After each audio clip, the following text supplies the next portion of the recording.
unpack. We unpack. We unpack. Coming to you live. Boxingego unpack. Yeah. We unpack. We unpack.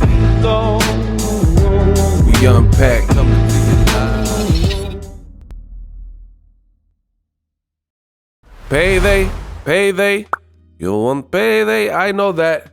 You know it's bad when Robert Garcia is criticizing Canelo Alvarez for fighting or trying to fight Badu Jack, 20 pounds under the cruiserweight limit. Oh my God, let's talk about it. What up, Fight World? It's your boy Ego, and I'm back with some more boxing. ES News has an interview with Robert Garcia. Garcia says, and I quote, "I read a couple days ago that Canelo, he wanted to make the fight at 20 pounds underneath the weight limit because then you're not fighting at cruiserweight. If he's going to be fighting in a different weight class, you know the weight limit is 190. Why would you want to bring him down to light heavyweight, 175, and then have a dehydration clause?"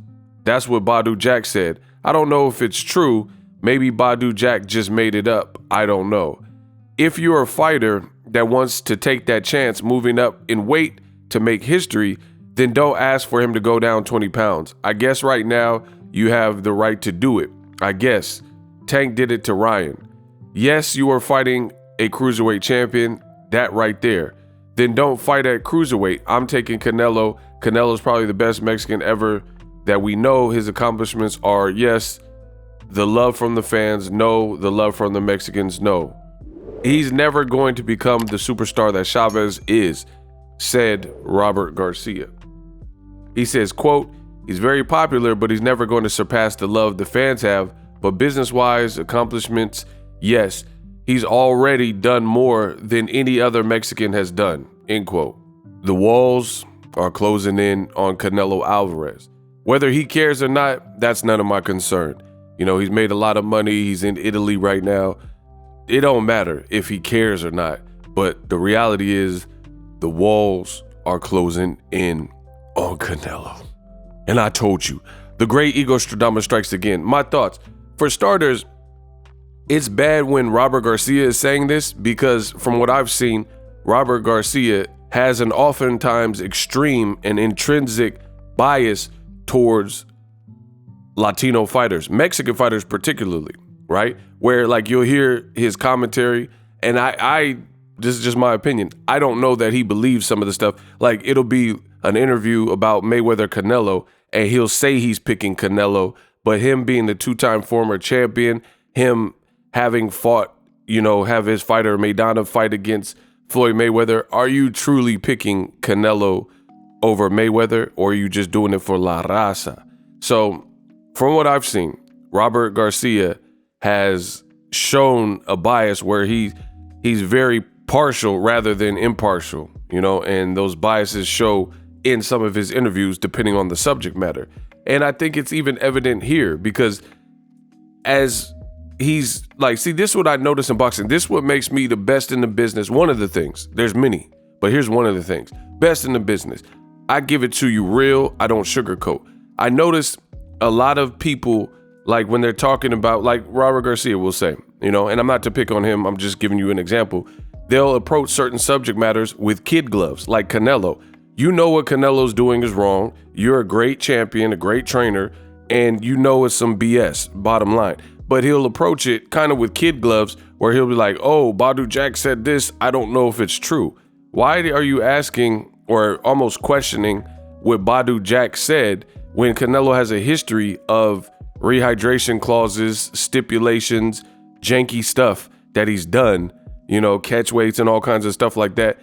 In addition, I'm not Canelo, fair enough, but I can say this. If somebody put out some public stuff and they were at that level, like someone I was in negotiation with, not like some just scrub that nobody knows, but somebody I was in negotiation with, and they put that out about me and it had me looking bad and everyone's like, man, Canelo looks crazy. He looks bad. He tried to tax Badu Jack and had him fight at 130 or 180. And then why wouldn't Canelo or his team have responded like, this is totally false. This is untrue.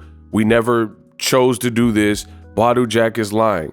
So why even question what Badu Jack, just conventional wisdom, why question what Badu Jack is saying when, again, A, Canelo has a history from it, and B, it's his obligation. If you were just in negotiations with the lad and he's saying this, you had plenty and ample time to come out and refute or dispute these claims, and we've heard nothing.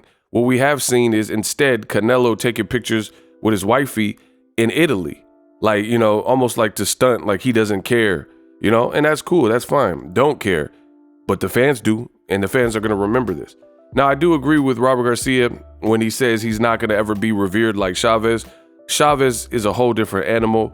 Mexico loves Chavez, and people look at Canelo in the games and the gamesmanship and the quote unquote things he's done and how he's moved and the zone and fighting certain guys like Yildirim off a 2-year layoff and a loss. And it's just never going to compare. It's always going to pale in comparison to a Mexican leyenda, a legend like Julio Cesar Chavez Sr. It's the reality of it. But again, Robert Garcia and others, sometimes when they talk about Canelo, it's like almost in an effort to not offend. I'm not going out of my way to, you never hear me talk about Canelo's personal life really, or, you know, things that don't really pertain to the sport of boxing, but I will state my opinion unapologetically. I don't have to address Canelo or anyone with kid gloves like, oh, you know, Canelo on the business side. The bottom line is the Badu Jack fight, how it played out, it looks bad. And one of the funniest things about the Canelo man fans, the Cinnabons, the Chupapimuñeños, they seem to have some kind of malfunction where they can't understand this. People are saying, oh, but Badu Jack is the B-side and, you know, he should do whatever Canelo says. No, yes, he's the B-side. That's not in question. But you don't just do whatever the person, you don't potentially kill yourself trying to make weight or these dehydration clauses and or get knocked out in front of your wife and kids because you're starving for cash because Canelo wants this fake lineage and fake victories where he's taxing a guy so bad where they're beaten and defeated before they even enter the ring. That you don't have to do that. There's no obligation to the sport of boxing to do something. That's like if you had, let's say, a nice Camaro, brand new, and you're trying to sell it for whatever reason, and somebody's like, I'll buy it off you today for $2,000, and that's way under the Kelly Blue Book value. You're not going to sell it for $2,000 because idiots on Instagram, idiots on YouTube or Facebook groups told you, oh, I would take the 2,000. Yes, you would take the 2,000 because you broke. Broke people always want to talk about what they would do. I coulda, woulda, I hadda, if they were in a situation. But surprise, you're not in a situation. This guy has a Camaro. It's worth X amount of dollars. He's not going to give it to somebody for the jug or for the low just because it's quick cash. Nor do I expect Badu Jack to just take some BS and defend. He's the champion and get completely disrespected and fight at 20 pounds later. Now, finally, the other things that the Canelo Chupapimuñeños have no like rational thoughts about is this. People keep saying like, oh, Badu Jack B-side, he should just take it, yada, yada, yada, yada, yada, right? But here's the thing. People are saying like, oh, you know, he got to take it, and if he doesn't, da-da-da-da. But the reality is no one asked for Canelo versus Badu Jack to begin with. So I'm glad it failed. I'm glad that the negotiations fizzled. I'm glad that Canelo showed his true colors and tried to put these crazy stipulations. Everybody wants to keep comparing this to Gervonta Davis. Gervonta Davis didn't do all this, right? And he hasn't made a career of doing all this, right? The Ryan Garcia, there were some stipulations. The catch weight was because of Ryan's side. Ryan Garcia wanted the plus 1 pound. In no way, shape, or form did that really benefit Gervonta Davis, right? Gervonta and his team asked for the fight at 135. Ryan's team in negotiations said, hey, we're not going to 35. We'll do 136. So we can't even put that on Gervonta Davis's register or his bill, right? That's not him.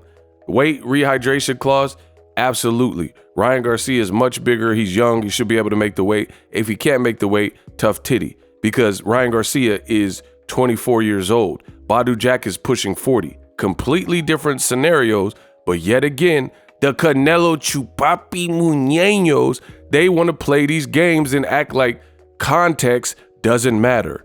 Badu Jack is almost 40 years old. It is harder to make lowered weights when you haven't had to in years. Ryan Garcia is a career lightweight and he's young.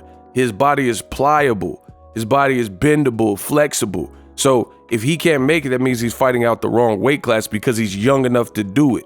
Again, nobody asked for Canelo versus Badu Jack to begin with. So when it doesn't work out for Canelo and he looks foolish because he tried to starve and emaciate Badu Jack, the fans are left trying to defend this behavior from Canelo Alvarez.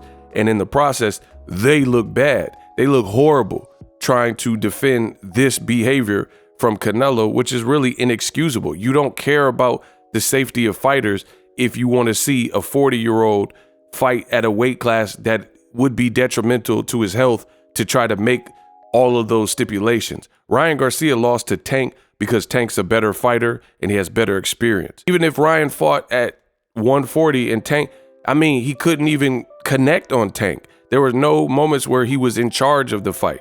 And like he tried to get super aggressive in round 2 and he got knocked down and lost the round 10-8 in that round. So nothing in that fight showed me that Tank had some supreme weight advantage. But we know depleting a cruiserweight who weighs 210, 215 normally down to 180 at age 40 nearly, that's going to have an effect and a toll on you. So it's funny to see the Canelo fans sweat bullets trying to explain this away. And it's funny to see people who normally aren't that critical, like Robert Garcia over Canelo, start to have to be critical because the moves he's doing. And again, people are like, oh, Badu Jack didn't just take it. It's not his job to just take it.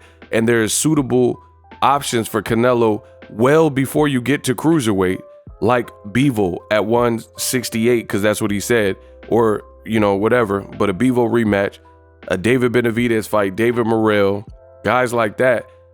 And Canelo is looking beyond all that and looking at Badu Jack. So that shows you Canelo's character, because let's say you're a fighter in the city of Chicago and you got people who are apt challenges in Chicago that want to fight you. You don't got to come to California, Sacramento, go to Philly, go on this like world tour, Bakersfield, go to Oregon looking for challenges. The challenges, the people that want to fight you that are on your level are right there in your city. So you don't have to be a traveling road warrior nomadic. You do that when like you're in a national tournament and you've already beaten everyone stateside. You get what I'm saying?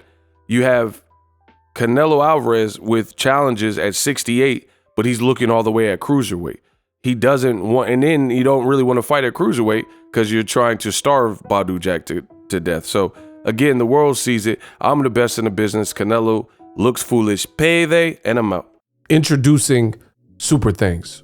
Right here on the official Boxingego YouTube. Super Thanks allows you, the viewers, to show a little bit of extra gratitude, which enables me as a full-time content creator to push out the content you need in the world of boxing. Underneath all the videos, you will see a heart with the $sign in it. You can enter any amount that you find suitable as a super thanks. A brand new interactive and colorful way to get your comments highlighted and noticed by not only myself, but other people on the YouTube platform. Super thanks, a unique and cool way to show and applaud us full-time content creators. Hopefully you guys enjoy the content. Super thanks. The future is now. The Hibernation 5s by Kenichi Bear. Hybrid gaming and lifestyle headphones. Out of the box, you can connect to any console or PC. Bluetooth ready with a low latency USB adapter, color RGB, and extreme bass mode. The Hibernation 5s adjust to you. Whether you need a gaming, travel, gym, or lifestyle headphones, the Hibernations got you covered. The new Hibernation 5s, link in the description. Customize the way you hear the world. Welcome to the nation.